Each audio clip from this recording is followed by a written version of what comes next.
নমস্কাৰ বোলো সকলোকে পুনৰবাৰ টিকে মাইণ্ডৰ অন্য এটা ৰাতিপুৱাৰ ধামাকাদাৰ খবৰলৈ স্বাগতম জনাইছো। অন্য তেনেদৰে আজিও আপোনালোকৰ বাবে দিনটোৰ কেইবাটাও গুৰুত্বপূৰ্ণ খবৰ লৈ আহিছো। ভিডিঅ'টো প্ৰথমৰ পৰা শেষলৈকে চাই থাকিব। আগবাইছো আজিৰ প্ৰথমটো খবৰৰ ফালে। খবৰলৈ পৰিছে কেন্দ্ৰীয় বিত্তীয় মন্ত্ৰী নিৰ্মলা সীতাৰমণ ডাঙৰীয়ানীয়ে ঘোষণা কৰিছে যে 1 এপ্ৰিলৰ পৰা আমাৰ ভাৰতবৰ্ষৰ প্ৰত্যেকজন কাম কৰা মানুহৰে মিনিমাম স্যালাৰি বৃদ্ধি পাব বুলি জনাইছে ভাৰতৰ বিত্তীয় মন্ত্ৰীগৰাকীয়ে। তেখেতে জনাইছে যিসকল নেকি স্কিল পাৰ্সন তেখেতৰ আনস্কিল পাৰ্সন তেখেতলোকে দৈনিক হাজিৰা লাভ কৰিব 783 रुपीज, যিসকল সেমি স্কিল পাৰ্সন তেওঁলোকে 868 रुपीज দৈনিক হাজিৰা লাভ কৰিব, যিসকল স্কিল পাৰ্সন তেওঁলোকে 958 रुपीज ডেইলি হাজিৰা লাভ কৰিব, আৰু যিসকল হাইলি স্কিল পাৰ্সন তেওঁলোকে ডেইলি মিনিমাম স্যালাৰি 1035 रुपीज লাভ কৰিব বুলি জনাইছে। তেখেতে জনাইছে যে আমাৰ ভাৰতবৰ্ষত এতিয়া মিনিমাম স্যালাৰি 20,000 হ'ব লাগিব। 20,000তকৈ ওপৰত ইনকম কৰিব লাগিব প্ৰত্যেকজন ব্যক্তিয়ে, আৰু সেই অনুপাতে প্ৰত্যেকৰে দৈনিক মজুৰি এতিয়া বৃদ্ধি কৰিব লাগিব বুলি জনাইছে নিৰ্মলা সীতাৰমণ ডাঙৰীয়ানীয়ে। আপুনি বাৰু বৰ্তমান কি কাম কৰি আছে আৰু আপোনাৰ প্ৰত্যেক দিনৰ দৈনিক হাজিৰা বা ইনকম কিমান সেই সম্পৰ্কে কমেন্ট সেকশনত জনাবলৈ নাপাহৰিব। আগবাইছো ইয়াৰ পাছৰ খবৰৰ ফালে। এইখিনিতে এটা বিৰাটেই আচৰিত খবৰ ওলাই পৰিছে। এটি 18 বছৰীয়া যুৱকে নিৰ্মাণ কৰিছে ৱৰ্ল্ডৰ আটাইতকৈ সৰু কৃত্ৰিম উপগ্ৰহ। আপোনালোকে হয়তো কৃত্ৰিম উপগ্ৰহ কি বস্তু ভালদৰে বুজি পায়, আৰু কৃত্ৰিম উপগ্ৰহবিলাক কিমান ডাঙৰ ডাঙৰ থাকে সেই সম্পৰ্কেও হয়তো আপোনালোকে জানে, কিন্তু ভাৰতৰ এজন যুৱকে নিৰ্মাণ কৰি উলিয়াইছে আটাইতকৈ সৰু কৃত্ৰিম উপগ্ৰহ, যিটো নেকি জাপান, আমেৰিকা, চাইনাৰ নিচিনা দেশে কৰিব পৰা নাই। সেই কামটো আমাৰ ভাৰতৰ এজন সৰ্বসাধাৰণ যুৱকে কৰি দেখুৱাইছে। ৱৰ্ল্ডৰ আটাইতকৈ সৰু কৃত্ৰিম উপগ্ৰহটো তেখেতে নিৰ্মাণ কৰিছে। অৱশ্যে সেইটো লঞ্চ কৰা নাই, তেখেতে নিৰ্মাণ কৰি উলিয়াইছে। কিন্তু ভাবকচোন, আমেৰিকা, জাপান, চাইনাই কৰিব নোৱাৰা কাম এটি সৰু 18 বছৰীয়া যুৱকে কৰি দিছে। গতিকে যুৱকজনৰ হৈ সুন্দৰকৈ এটা লাইক কৰি থৈ যাব। আগবাইছো ইয়াৰ পাছৰো খবৰৰ ফালে। আপোনালোকে বাৰু ভিক্টৰ দাসক চিনি পায় নে নাপায় কমেন্ট সেকশনত জনাবচোন। তো ভিক্টৰ দাসে কিন্তু চাকৰি কৰে, এজন শিক্ষকৰ চাকৰি কৰে ভিক্টৰ দাসে। কিন্তু ভিক্টৰ দাসৰ চাকৰি আজিৰ পৰা প্ৰায় 1-2 বছৰৰ আগত তেখেতৰ চাকৰিৰ পৰা তেখেতক সাসপেন্ড কৰা হৈছিলে। তেখেতৰ এটা ইস্যু ওলাইছিলে, আৰু সেই ইস্যুটোৰ পাছতেই ভিক্টৰ দাসক সাসপেন্ড কৰি থোৱা হৈছিলে। কিন্তু এতিয়া ভিক্টৰ দাসে পুনৰ ৰেগুলাৰলি তেখেতে চাকৰিত জইন কৰিছে। তেখেত নিৰ্দোষী বুলি প্ৰমাণিত হৈছে। কিন্তু ভিক্টৰ দাসে সেই সাসপেন্ড হৈ থকাৰ সময়তে যিখিনি স্যালাৰি পাব লগা আছিলে সেই স্যালাৰিখিনি এতিয়ালৈকে পোৱা নাই। সামাজিক মাধ্যমত যোৱাকালি ভিক্টৰ দাসে এটা ফেচবুক পোষ্টৰ জৰিয়তে অসমৰ মুখ্যমন্ত্ৰী ডক্টৰ হিমন্ত বিশ্ব শৰ্মা দেৱক ৰিকুৱেষ্ট কৰিছে যে মই পাব লগা পইচাখিনি আপুনি সোনকালে যাতে দি দিয়ক। অৱশ্যে এই খবৰটো আপোনালোকক জনাবলগীয়া খবৰ নহয়, কিন্তু খবৰটো এই কাৰণে ইনক্লুড কৰিছো যে কিবা এটা ইস্যু ওলোৱাৰ লগে লগে চৰকাৰে সেই ইস্যুটোৰ ওপৰত কুইকলি একশ্যন লৈ কোনো এজন চৰকাৰী চাকৰিয়ালৰ দৰমহা হোল কৰি দিয়ে। কিন্তু সেই চাকৰিয়ালজন যেতিয়া নিৰ্দোষী বুলি প্ৰমাণ হয়, তেখেতে পাব লগা বাকায়া ধনসমূহ সময়মতে কিন্তু পৰিশোধ নকৰে। হয়নে নহয় বাৰু? আপোনালোকে কমেন্ট সেকশনত জনাব। কিয় এই কথা কৈছো, কাৰণ এনেকুৱা এটা ঘটনা মই মোৰ চকুৰ সন্মুখতে দেখা পাইছো। আগবাইছো ইয়াৰ পাছৰ খবৰৰ ফালে। 1 এপ্ৰিলৰে পৰা বোলে ৰাছিয়াই হেনো কোনো দেশকে বোলে পেট্ৰল বিক্ৰী নকৰে বুলি ঘোষণা কৰি দিছে। 1 এপ্ৰিলৰ পৰা 31 জুলাই পৰ্যন্ত এই নিয়মটো বান্ধি দিছে ৰাছিয়াই কৈছে যে খাৰুৱা তেল বিক্ৰীৰ ক্ষেত্ৰত ৰাছিয়াই এটা বৃহৎ সিদ্ধান্ত লৈছে। 1 এপ্ৰিলৰ পৰা 31 জুলাইলৈকে ৰাছিয়াই হেনো পেট্ৰল বিক্ৰী নকৰে কোনো দেশকে, কাৰণ নিজৰ দেশত তেলৰ সৰবৰাহ সুচল ৰখাৰ আৰু দাম যাতে বৃদ্ধি নহওক তাৰ কাৰণে ৰাছিয়াই 1 এপ্ৰিলৰ পৰা 31 জুলাই পৰ্যন্ত কোনো দেশকেই পেট্ৰল বিক্ৰী নকৰে বুলি জনাইছে, বা খাৰুৱা তেল বিক্ৰী নকৰে বুলি জনাইছে, ক্ৰুড অইল বিক্ৰী নকৰে বুলি ৰাছিয়াই জনাইছে। এতিয়া ৰাছিয়াৰ চৰকাৰে এটা ব্ৰেইন লগাইছে, তেওঁলোকৰ জনসাধাৰণৰ যাতে সমস্যা নহয় তাৰ কাৰণে তেওঁলোকে খাৰুৱা অইল বিক্ৰী কৰা বন্ধ কৰি দিছে। কিন্তু আমাৰ ভাৰতৰ কি হ'ব আপোনালোকে এবাৰ নিজে ভাবকচোন। আৰু এই গোটেইখিনি প্ৰভাৱ পৰিছে মধ্যপ্ৰাচ্যৰ যুদ্ধৰ কাৰণে, আৰু ইয়াক আমি তৃতীয় ৱৰ্ল্ড ৱাৰ বুলি ক'বও পাৰোঁ, বা আমি ইয়াকে ইন্ধন ক্ৰাইচিছ বুলি ক'ব পাৰোঁ, বা লকডাউনৰ আৰম্ভণি বুলি ক'ব পাৰোঁ। এয়া মই কোৱা কথা নহয়, প্ৰধানমন্ত্ৰী নৰেন্দ্ৰ মোদী ডাঙৰীয়াই কোৱা কথা। আগবাইছো ইয়াৰ পাছৰটো খবৰ ফালে। খবৰ লাই পৰিছে যে আমাৰ ভাৰতীয় মুদ্ৰাৰ দাম বহু বেছি পৰিমাণে কমি গৈছে আমেৰিকা ডলাৰৰ তুলনাত। মই এই খবৰটো যেতিয়া যুগুত কৰি আছিলোঁ তেতিয়া 94 টকা 70 পইচা হৈছিলেগে আমাৰ ভাৰতীয় পইচাৰ মূল্য। কিন্তু এই ভিডিঅ'টো মই ৰেকৰ্ড কৰি থকাৰ সময়ত মানে চাইছিলোঁ আৰু কিমান হৈ আছে, প্ৰায় 95 টকা হৈছেগৈ আমাৰ ভাৰতীয় মুদ্ৰাৰ মূল্য। মানে আমি যদি কেতিয়াবা আমেৰিকালৈ যাওঁ তো আমি ভাৰতীয় পইচা 95 টকা দিব লাগিব, তেতিয়াহে আমি আমেৰিকাৰ $1 এটা পাম। আৰু আমেৰিকাত যদি কোনো এজন ব্যক্তিয়ে $1 টকা এটা উপাৰ্জন কৰি আহে আৰু আমাৰ ভাৰতলৈ তেখেতে যেতিয়া সোমাই আহিব, আমাৰ ভাৰতীয় পইচা 95 টকা পাব। ইয়াৰ ফলত কি হ'ব জানেনে? যেতিয়া নেকি আমেৰিকাই আমাৰ ভাৰতৰ পৰা কিবা এটা বস্তু ক্ৰয় কৰিব, তেতিয়া আমেৰিকাই বহুত সস্তা দামতে আমাৰ ভাৰতৰ পৰা ক্ৰয় কৰি নিব পাৰিব। আৰু যেতিয়া আমাৰ ভাৰতে আমেৰিকাৰ পৰা কিবা এটা বস্তু ক্ৰয় কৰিবলৈ যাব, সেই বস্তুটো অত্যাধিক দামত আমেৰিকাৰ পৰা ক্ৰয় কৰিব লাগিব। আৰু ইয়াৰ ফলত কি হ'ব? দেশত বস্তুৰ দাম বৃদ্ধি পাব। আগবাইছোঁ ইয়াৰ পাছৰটো খবৰ ফালে। আমাৰ জুবিন দাৰ গোচৰৰ যাতে শুনানি ডেইলি হয়, জুবিন দাই যাতে সোনকালে ন্যায় পায়, তাৰ কাৰণে সত্ৰ আদালতত ফাষ্ট ট্ৰেক কোৰ্ট গঠন কৰা হৈছে। এটা খবৰলৈ পৰিছে যে জুবিন গাৰ্গৰ ফাষ্ট ট্ৰেক গোচৰৰ বাবেই এতিয়াৰে পৰা অন্য গোচৰৰ প্ৰতিক্ৰিয়া নচলিব সত্ৰ আদালতৰ ৩ নম্বৰ কোৰ্টত। কেৱল মাত্ৰ জুবিন গাৰ্গৰ গোচৰ চলিব ৩ নম্বৰ কোৰ্টত। সোমবাৰৰ পৰা ফাষ্ট ট্ৰেক আদালতত চলিব জুবিন গাৰ্গৰ গোচৰৰ প্ৰক্ৰিয়া। মানে অহাকালিৰে পৰা জুবিন দাৰ যি নেকি হত্যাকাণ্ড, সেই হত্যাকাণ্ডৰ বা যি গোচৰ আছিলে সেই গোচৰৰ ন্যায় প্ৰক্ৰিয়া বা শুনানি প্ৰক্ৰিয়া অহাকালিৰে পৰা আৰম্ভ হ'ব। আৰু মানে সত্ৰ আদালতৰ ৩ নম্বৰ কোৰ্টত কেৱল জুবিন দাৰ গোচৰটোৱেই চলিব, তাৰ বাহিৰে বেলেগ নহ'ব। ফাষ্ট ট্ৰেক আদালত গঠন কৰা হৈছে যাতে জুবিন দাই সোনকালতকৈও সোনকালে ন্যায় লাভ কৰে। আগবাইছোঁ ইয়াৰ পাছৰটো খবৰ ফালে। এইখিনিতে 16 বছৰতকৈ তলৰ সৰু ল'ৰা ছোৱালীবিলাকৰ কাৰণে এটা বেয়া খবৰ ওলাই পৰিছে। আমাৰ ভাৰতবৰ্ষত শীঘ্ৰেই 16 বছৰতকৈ তলৰ ল'ৰা ছোৱালীৰ কাৰণে বন্ধ কৰা হ'ব ছ'চিয়েল মিডিয়া, যেনে হোৱাটছআপ, ফেচবুক, ইনষ্টাগ্ৰাম, টুইটাৰ। এই বস্তুবিলাক বন্ধ কৰিব, যেনে ইউটিউব বন্ধ কৰিব বুলি খবৰ ওলাই পৰিছে। এতিয়া বহুতো মাক বাপেকৰ পইচা উপাৰ্জনৰ পথ নাইকিয়া হৈ যাব, কাৰণ সৰু ল'ৰা ছোৱালীকেইটাক দেখুৱাই ভিডিঅ' বনাবলৈ দি বহুতো মাক দেউতাকে পইচা ইনকম কৰি আছে। গতিকে তেনে ক্ষেত্ৰত যেতিয়াই নেকি বন্ধ কৰি দিয়া হ'ব সৰু ল'ৰা ছোৱালীৰ কাৰণে ছ'চিয়েল মিডিয়া, তেতিয়া সেইসকল মাক দেউতাকে পইচা উপাৰ্জন কৰিব নোৱাৰা হ'ব। চাইনাততো এই নিয়ম বহু আগতেই বনালে। চাইনাত এনেকুৱা নিয়ম আছে যে চাইনাৰ সৰু ল'ৰা ছোৱালীবিলাকে টিভি এডভাৰটাইজমেণ্ট কৰিব নোৱাৰিব, সৰু ল'ৰা ছোৱালীবিলাকে ফিল্ম কৰিব নোৱাৰিব, 16 বছৰতকৈ তলৰ ল'ৰা ছোৱালীবিলাকে ছ'চিয়েল মিডিয়া ব্যৱহাৰ কৰিব নোৱাৰিব, মোবাইল ফোন ব্যৱহাৰ কৰিব নোৱাৰিব, এনেকুৱা নিয়ম। গতিকে আমাৰ ভাৰততহে আকৌ জন্ম হোৱাৰ লগে লগে মোবাইলটোৱে দি দিয়ে, চাহ কান্দি আছোঁ যদি মনত নাথাকে। আগবাইছোঁ ইয়াৰ পাছৰটো খবৰ ফালে। এইখিনিতে এটা বিগ পলিটিকেল নিউজ ওলাই পৰিছে। খবৰ ওলাই পৰিছে অখিল গগৈ আৰু হিমন্ত বিশ্ব শৰ্মাদেৱৰ মাজত বোলে বৃহস্পতিবাৰৰ দিনাখন এক গোপন টেলিফোনিক বাৰ্তা হৈছিলে বুলি খবৰ ওলাই পৰিছে। আৰু এই খবৰ প্ৰচাৰ কৰিছে নিউজ 18 অসম নৰ্থ ইষ্টে।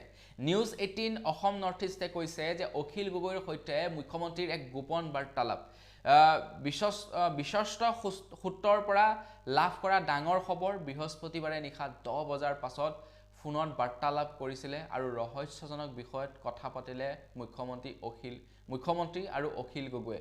কিন্তু দুয়োজনৰে মাজত কি বাৰ্তালাপ হৈছিলে, সেই বাৰ্তালাপৰ সম্পৰ্কত এতিয়া কোনো ধৰণৰ মন্তব্য দিয়া নাই দুয়োজন ব্যক্তিয়ে। এতিয়া কেনেকুৱা ধৰণৰ বাৰ্তালাপ হৈছিলে নাজানো, আৰু নে কিবা অফাৰেই আহিছিলে। তো নিউজ 18 অসমৰ তৰফৰ পৰা এই বাতৰি প্ৰচাৰ কৰা হৈছে। আগবাইছোঁ ইয়াৰ পাছৰটো খবৰ ফালে। পঢ়ি থকা ল'ৰা ছোৱালীবিলাকৰ কাৰণে এটা ভাল খবৰ ওলাই পৰিছে। আমাৰ অসমৰ যিসকল ল'ৰা ছোৱালী নেকি পঢ়ি আছে, তেওঁলোকক মইনা নিযুত আঁচনি আৰু বাবু আঁচনিৰ জৰিয়তে পইচা বিতৰণ কৰে, সেই সম্পৰ্কেতো আপোনালোকে হয়তো নিশ্চয় জানে। এতিয়া মুখ্যমন্ত্ৰী হিমন্ত বিশ্ব শৰ্মাদেৱে নিৰ্বাচনী প্ৰচাৰ কাৰ্যৰ সময়ত ঘোষণা কৰিছে যে আগন্তুক সময়তো যদি NDA চৰকাৰ আহে, তেনেহ'লে মইনা নিযুত আঁচনি আৰু বাবু আঁচনিৰ পইচা বৃদ্ধি কৰি দিব বুলি তেখেতে ঘোষণা কৰিছে। আৰু বহুতো মই ভাবোঁ পঢ়ি থকা ল'ৰা ছোৱালীবিলাকে ভাল পাব মইনা নিযুত আঁচনি আৰু বাবু আঁচনিৰ পইচা বৃদ্ধি কৰি দিলে। আগবাইছোঁ ইয়াৰ পাছৰটো খবৰ ফালে। বিশ্বত এতিয়া ইন্ধন ক্ৰাইচিছ হ'ব পাৰে। লকডাউনৰ নিচিনা পৰিস্থিতি আমাৰ ভাৰতবৰ্ষত পুনৰাই হ'ব পাৰে। অকল ভাৰতেই নহয়, গোটেই বিশ্বতে লকডাউনৰ নিচিনা পৰিস্থিতি পুনৰাই হ'ব পাৰে।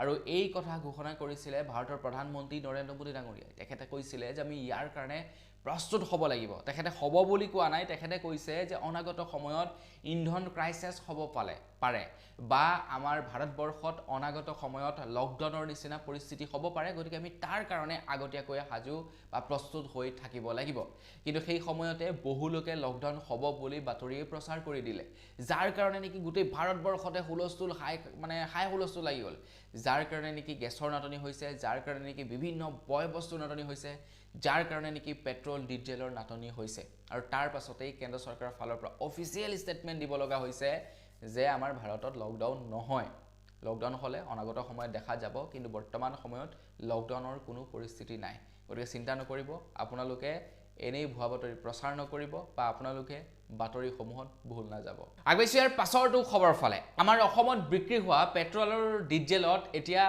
ভাৰত চৰকাৰে আবকাৰী শুল্ক কমাই দিছে বুলি খবৰ ওলাই পৰিছে কিয়নো পেট্ৰল আৰু ডিজেলৰ প্ৰাইচ যথেষ্ট পৰিমাণৰ বৃদ্ধি হৈ গৈছিলে মধ্যপ্ৰাচ্যৰ যুদ্ধৰ কাৰণে আৰু তাৰ পাছতে এতিয়া ভাৰত চৰকাৰে পেট্ৰল আৰু ডিজেলৰ ওপৰত লাগি থকা আবকাৰী শুল্ক কমাই দিছে পেট্ৰলত কমে প্ৰায় 3 টকা আবকাৰী শুল্ক কমাইছে আৰু ডিজেলত 1 টকাও আবকাৰী শুল্ক লগোৱা নাই পেট্ৰলত আগতে 13 টকা লৈছিলে এতিয়া মাত্ৰ 10 টকা ল'ব ডিজেলত আগতে 10 টকা লৈছিলে এতিয়া 1 টকাও আবকাৰী শুল্ক নলগায় আৰু এইটোকে বহুলোকে ভাল পাইছে কিন্তু ভাল পোৱাতনো কি আৰু চৰকাৰক প্ৰশংসা কৰিছে মই ভাবো চৰকাৰক ইয়াতে প্ৰশংসা কৰিব লগা একো নাই কাৰণ চৰকাৰে সেই আবকাৰী শুল্ক বঢ়াইছিলে ইচ্ছা কৰিলে সেই আবকাৰী শুল্ক কি অনলাইনত যিমানবিলাক টেক্স লগাই সেইবিলাক নাইকিয়া কৰি আমাক পেট্ৰলকণ দিব পাৰে কম দামত কিন্তু তেওঁলোকেই দামটো বঢ়ালে আকৌ তেওঁলোকেই দামটো কমাইছে গতিকে তাতে আকৌ আমি বাহ দিব লগা কথাটো কি থাকিলে আগবাইছো ইয়াৰ পাছৰটো খবৰ ফালে অৰুণাচলৰ ঘন জংঘলৰ মাজত এবিধ নতুন পখিলাৰ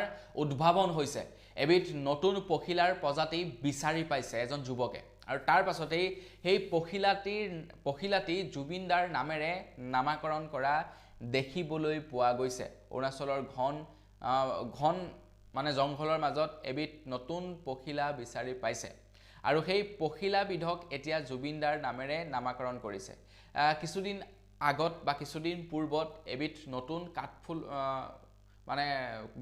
গছ বিচাৰি পাইছিলে এবিধ নতুন উদ্ভিদ বিচাৰি পাইছিলে যিবিধ উদ্ভিদৰ নাম জুবিনদাৰ নামেৰে নামাকৰণ কৰিছিলে এতিয়া নতুন পখিলাৰ প্ৰজাতিটোকো জুবিনদাৰ নামেৰে নামাকৰণ কৰা হৈছে জুবিনদাক অকণমান মৰম আৰু ভাল পোৱা সন্মান দিব বিচাৰিছে আগবাইছো ইয়াৰ পাছৰটো খবৰ ফালে এতিয়াৰে পৰা আপোনালোক সাৱধান হওক আপোনালোকে কিন্তু এতিয়াৰে পৰা বটলত পেট্ৰল আৰু ডিজেল আনিব নোৱাৰিব তেল ডিপুৰ পৰা অৱশ্যে এইটো সম্পূৰ্ণৰূপে নিষিদ্ধ আগৰ পৰাই নিষিদ্ধ পেট্ৰল আৰু ডিজেল বটলত আনিব নোৱাৰে কিন্তু আগতে আপোনালোকে প্ৰয়োজন সাপেক্ষে কিছু ৰুল ৰেগুলেশ্যন পালন কৰি বটলত পেট্ৰল ডিজেল আনিব পাৰে কিন্তু সেইবুলি পানী খোৱা বটল কেইটাত নহয় কিন্তু এতিয়াৰে পৰা টোটেলি পেট্ৰল ডিজেল বটলত অনা বন্ধ কৰি দিছে কিয়নো এতিয়াৰে পৰা যদি আপোনালোকে তেনেকুৱা ধৰণৰ কাম কৰে তেনেহলে BNSS ৰ 285 ধাৰা অনুসৰি আপোনালোকৰ ওপৰত গোচৰ ৰুজু কৰা হ'ব বুলি জনাইছে গতিকে ভুলতেও আপোনালোকে কম তেল ৰাখি গাড়ী নচলাব বা বাইক নচলাব কেনেবাকৈ যদি পেট্ৰল ডিজেল আদায় হয় তেনেহলে আপোনালোকে ঠেলি নি পিনি গাড়ীখনত পেট্ৰল ডিজেল ভৰাব লাগিব নহলে বটলতো নিদিব আগবাইছো ইয়াৰ পাছৰ খবৰ ফালে এইখিনিতে খবৰ ওলাই পৰিছে বিজেপিৰ পৰা কেইবাজনো লোকক 6 বছৰৰ কাৰণে বহিষ্কাৰ কৰিছে বুলি খবৰ ওলাই পৰিছে যিসকল লোকে নেকি বিজেপিৰ পৰা ওলাই আহি বিজেপিৰ বদনাম গাই নিৰ্দলীয়ভাৱে টিকট তেওঁলোকে নিৰ্বাচন খেলাৰ সিদ্ধান্ত লৈছে বা যিসকলে অন্যান্য দলৰ পৰা নিৰ্বাচন খেলাৰ সিদ্ধান্ত লৈছে তেনেকুৱা প্ৰায় 9 জন লোকক বিজেপিৰ পৰা বহিষ্কাৰ কৰিছে আৰু তাৰ লগতে তৎকালীনভাৱে বলবৎ হোৱাকৈ জয়ন্ত দাসকো বহিষ্কাৰ কৰিছে বিজেপিৰ পৰা তো অভিজিত ভট্টাচাৰ্যই কোৱা অনুসৰি তেখেত জয়ন্ত দাস বিজেপিৰ এজন বহু পুৰণি কৰ্মকৰ্তা তো তেখেতে বিজেপিক একদম নিম্ন পৰ্যায়ৰ পৰা এনেকুৱা এটা পৰ্যায়লৈকে সহায় কৰি আহিছে গতিকে তেনেকুৱা এজন ব্যক্তিয়ে টিকট পাব লাগে বুলি অভিজিত ভট্টাচাৰ্যই উল্লেখ কৰিছে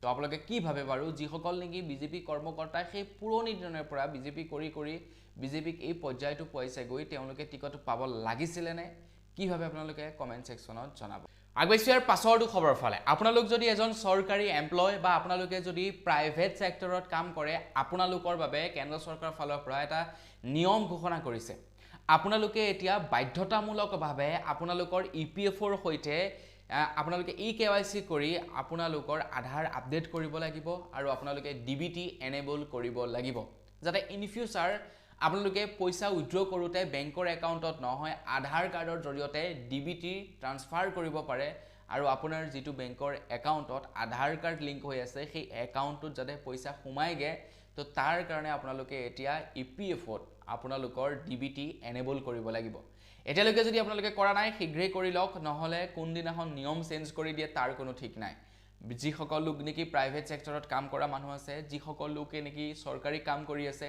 তেওঁলোকে সোনকালে এই কেৱাইসি কৰি ডিবিটি এনেবল কৰক আগৈছি ইয়াৰ পাছৰটো খবৰ ফালে আমাৰ অসমৰ বিভিন্ন স্থানে স্থানে এতিয়া আৰক্ষীৰ অভিযান চলিছে আপোনালোকে এতিয়া 50,000 টকাতকৈ বেছি নগদ ধন আপোনালোকৰ গাড়ীত লৈ যাব নোৱাৰিব যেহেতু বৰ্তমান সময়ত নিৰ্বাচনৰ বতৰ আৰু নিৰ্বাচনী অধিঘোষণা জাৰি হৈ গৈছে আৰু সেইভাবে আপোনালোকে এতিয়া গাড়ীত আপোনাৰ গাড়ীখনত 50,000 টকাতকৈ বেছি টকা লৈ যাব নোৱাৰিব যদি কেনেবাকৈ আপোনালোকৰ 50তকৈ বেছি টকা পায় সকলোবিলাক টকা জব্দ কৰি ল'ব এনেকৈ হ'ব পাৰে ধৰি লওক আপোনাৰ ইন কেছ কিবা ইমাৰ্জেন্সি হ'ব পাৰে মেডিকেলত বিল ভৰা কিবা কিবি তেনে ক্ষেত্ৰত আপোনালোকে উপযুক্ত প্ৰমাণ যদি দিব পাৰে এটো বেলেগ কথা কিন্তু এনেই আপোনালোকে 50,000 টকাতকৈ বেছি লৈ যাব নোৱাৰিব তথাপিও আপোনালোকে ৰিস্ক নলব যদি আপোনালোকৰ মেডিকেল কিবা কিবি ইস্যু থাকে আপোনালোকে যেনিবা মেডিকেলত পইচা জমা কৰিবলৈ লৈ গৈ আছে আপোনালোকে পৰাপক্ষত অনলাইন ট্ৰানজেকচন কৰিবলৈ চাব কেছ পইচা ইলেকশন নোযোৱালৈকে ব্যৱহাৰ নকৰিবই নহলে পইচা জব্দ হ'ব আবেচিয়াৰ পাছৰটো খবৰ ফালে লখিমপুৰলৈ আহিছিলে অসমৰ মুখ্যমন্ত্ৰী হিমন্ত বিশ্ব শৰ্মা আৰু তেখেতে লখিমপুৰৰ কেবাটা ঠাইতো তেখেতে জনসভাৰ আয়োজন কৰে তেখেতে লখিমপুৰত ৰোড শ্ব'টো অংশগ্ৰহণ কৰে তো অসমৰ মুখ্যমন্ত্ৰী ডক্টৰ হিমন্ত বিশ্ব শৰ্মাদেৱে লখিমপুৰত উপস্থিত হৈ তেখেতে ঘোষণা কৰিছে যে লখিমপুৰবাসী ৰাজ্যক খুব শীঘ্ৰেই মাটিৰ ম্যাদী পত্ৰা প্ৰদান কৰিব বুলি জনাইছে লখিমপুৰৰ এনেকুৱা বহুতো মানুহ আছে যিবিলাক মানুহে নেকি মাটিৰ ম্যাদী পত্ৰা এতিয়ালৈকে পোৱা নাই আৰু সেই মানুহখিনিক শীঘ্ৰেই মাটিৰ ম্যাদী পত্ৰা প্ৰদান কৰিব বুলি অসমৰ মুখ্যমন্ত্ৰী ডক্টৰ হিমন্ত বিশ্ব শৰ্মাদেৱে জনাইছে সো আপুনি যদি লখিমপুৰৰ পৰা ভিডিওটো চাই আছে তেন্তে লাইক এটা কৰিব আৰু আপোনাৰ লখিমপুৰ কোনটো সমষ্টিৰ হয় সেই সম্পৰ্কেও কমেন্ট সেকশনত জনাবলৈ নাপাহৰিব আগৈছিয়াৰ পাছৰটো খবৰ ফালে এখিনিতে খবৰ লাই পৰিছে এতিয়াৰে পৰা আমাৰ ভাৰতবৰ্ষৰ ৰেলৱে ষ্টেচন বিলাক ৰেলৱে ট্ৰেক সমূহ আৰ্টিফিশিয়াল কিছু ডিভাইসেৰে ট্ৰেক কৰিব বুলি জনাইছে কৰবাত যদি নট ঢিলা হৈ থাকে কৰবাত যদি হিল কম থাকে কৰবাত যদি ক্ৰেক আহি থাকে সকলো বিলাক এই এআই ডিভাইসটোৱে এতিয়া ট্ৰেক কৰিব বুলি জনাইছে আৰু ফলত কি হ'ব এক্সিডেন্টৰ মাত্ৰা কমি যাব আমাৰ ভাৰতবৰ্ষত মানে ৰেল এক্সিডেন্টৰ মাত্ৰা কমি যাব যেতিয়া নেকি কৰবাত ক্ৰেক পাব কিবা পাব এলাৰ্ট পঠাই দিব আৰু এলাৰ্ট পঠোৱাৰ লগে লগে মেৰামতি কামত লাগি যাব তো এতিয়া আৰ্টিফিশিয়াল ইন্টেলিজেন্টৰ জৰিয়তে আমাৰ ভাৰতৰ ৰেলৰ ট্ৰেক সমূহ ট্ৰেক কৰিব বুলি জনাইছে ট্ৰেক সমূহক ট্ৰেক কৰিব বা মিলি গৈছে কিন্তু কম্বিনেশন তো বন্ধু-বান্ধৱীসকল যাতে আমাৰ ভাৰতবৰ্ষত ৰেল দুৰ্ঘটনা কম হয় আগৈছি একেবাৰে হেখৰটো খবৰ ফালে এখিনিতে খবৰ লাই পৰিছে হোন্ডায়ে খুব সোনকালে লঞ্চ কৰিব এখন এসইউভি আৰু হোন্ডায়ে যিখন নেকি অন ৰোড টেষ্ট কৰি আছে তো তেওঁলোকে মানে গাড়ী কোম্পানী বিলাকে যেতিয়া নেকি কোনো এখন গাড়ী টেষ্ট কৰে তেওঁলোকে গাড়ীখনত ঢেৰ কিবা কিবি কালাৰ ধালাৰ কৰি মেলি টেষ্ট কৰে আৰু যাতে মানুহৰ চকুত নপৰক কিন্তু আমি দেখিবলৈ পাইছো হোন্ডাৰ যিখন নেকি ইভি এসইউভি লাইক এখন সিয়াৰা নিচিনা লাগিছে না বাৰু আপোনালোকে নিজে কমেন্ট সেকশনত জনাব ষ্টাইলটো মানে সেই টাইপৰ বনাইছে কিন্তু এটা কথা আপোনালোকে বাৰু সিয়াৰা গাড়ীখন ডাইৰেক্ট ফিজিক্যালি চাবলৈ গৈছে না নাই কমেন্ট সেকশনত জনাবচোন মানে আপোনাৰ ইয়ত যিখিনি নেকি হাইপ চলি আছিল ন মানে অনলাইনতে হওক বা আপোনাৰ যি মানে আৰু হাইপ চলি আছিল কিন্তু একদম ফ্ৰন্টৰ পৰা হেই লুকসটো নালাগে মানে হেই বস্তুটো নালাগে মানে এটা মনত যি নেকি ক্ৰেজিনেছ আছিল মানে সিয়াৰা এখন ধামাকা গাড়ী বনাইছে টাটাই তো সেই ক্ৰেজিনেছটো নাই তাতকে মানে টাটা পাঞ্চৰ ফেসলিফ্টখনে বহুত ভাল লাগে দেখি যদি আপোনালোকে ফিজিক্যালি চাইছে হয় নে নহয় মোৰ কথাৰ লগত এগ্ৰি হয় নে নহয় বাৰু কমেন্ট সেকশনত জনাব তো বন্ধুসকল বস আজি ভিডিও জনাবলৈ খবৰ ইমান কেইটা আছিল খবৰ কেইটা জানি কেনে পালে সেই সম্পৰ্কত জনাব তো পুনৰ এটা ভিডিও সকলোকে লগ পোৱাৰ আশা কৰিলো বিদায় মাগিছো ধন্যবাদ জয় অসম